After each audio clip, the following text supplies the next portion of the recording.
As crossovers continue to dominate the new car marketplace, sedans and hatchbacks need to do as well as possible at what they're good at in order to convince buyers that they're still worthwhile here in 2023. So is this hatchback Corolla a better bet if you're going to be doing a lot of highway driving than something like the new Corolla Cross? Well, let's go find out.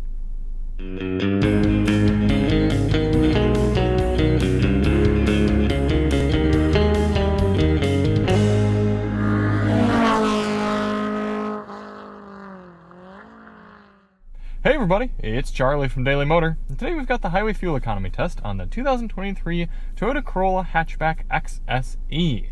In this test, we're going to head out on the highway and do 50 miles out and 50 miles back, averaging 70 miles per hour, to get you a realistic fuel economy number for this compact hatchback.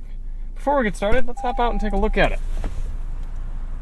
Now, it is important to note XSE at the beginning of this because this model actually gets its own fuel economy designation from the EPA. It's actually the least efficient Toyota Corolla outside of the GR Corolla, partially because of these wheels, partially because of the body style. However, I will admit it does look quite good, so perhaps you'd be willing to give a few miles per gallon to trade off for those good looks, and maybe a little bit of driving dynamic as well. So if you do want to see more on the car, check the link in the description. We're going to do a members only sound test here on this drive. We already did a sound test and an infotainment test and a review and all sorts of good stuff that I'll link below. So why do we do this test? Well, the EPA's highway fuel economy test, which gives this Corolla Cross 38 miles per gallon, that test only averages 48 miles per hour. We know there are plenty of people who put on big miles on the highway and would like to know what sort of numbers they can realistically expect here in the real world.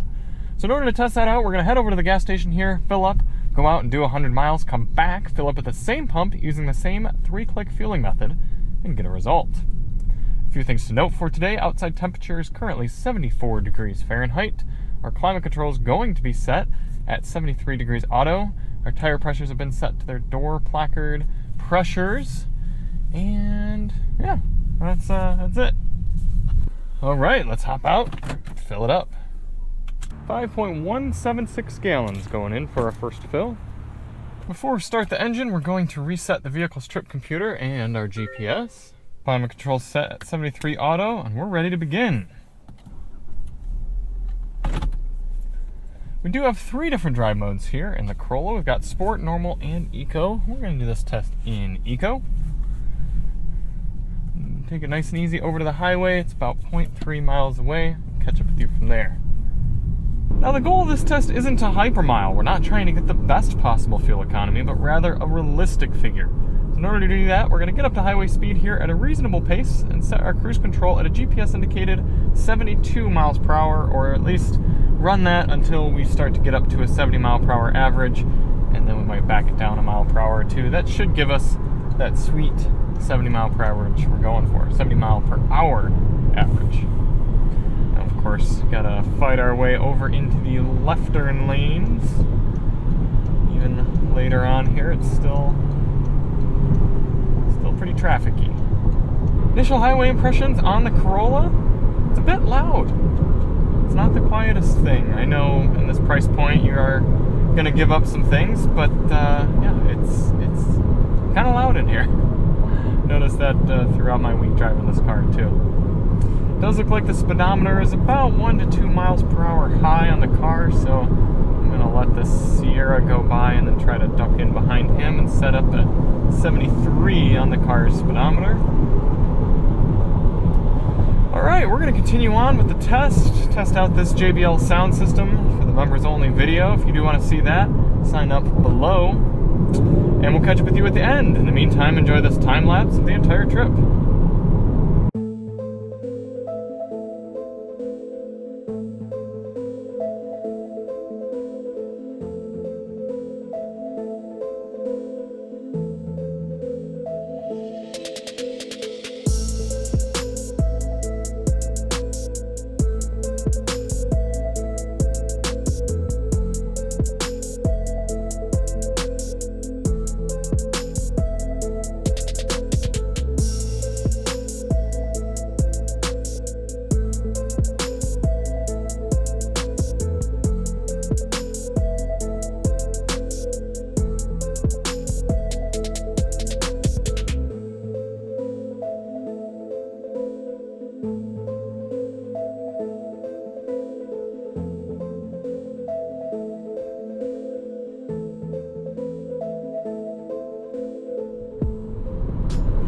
coming into the end of the highway fuel economy test here in the Corolla Hatch XSE.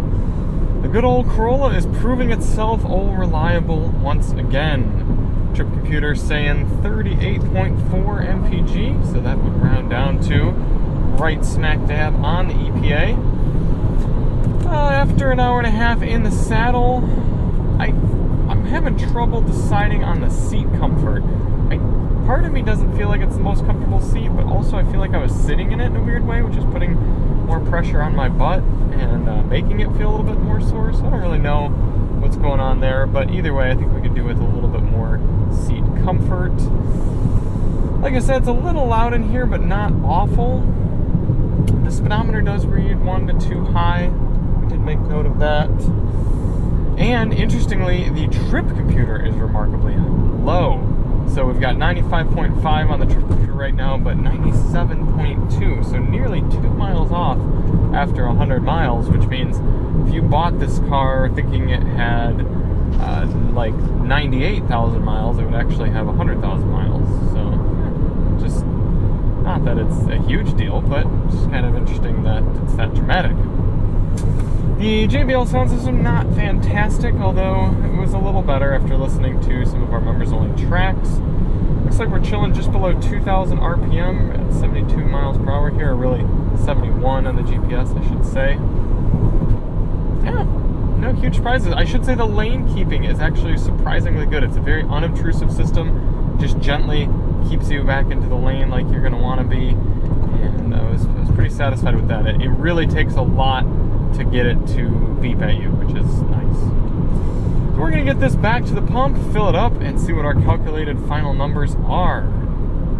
2.564 gallons going in for our final fill. We amended our route just slightly, so we're at 99.9 miles traveled divided by 2.564 is giving us, ooh, pretty darn close there, 38.9 MPG. The car reading just, I think it was about 38.6 by the time we got here. So, good job, little Corolla Hatch. You beat that EPA by 39 miles per gallon. We've got a 13.2 gallon fuel tank in here. So 13.2 times that 39 miles per gallon. It's giving you an effective highway cruising range of 510 miles here in the Corolla Hatch XSE. Not too bad of a range there. It's pretty good.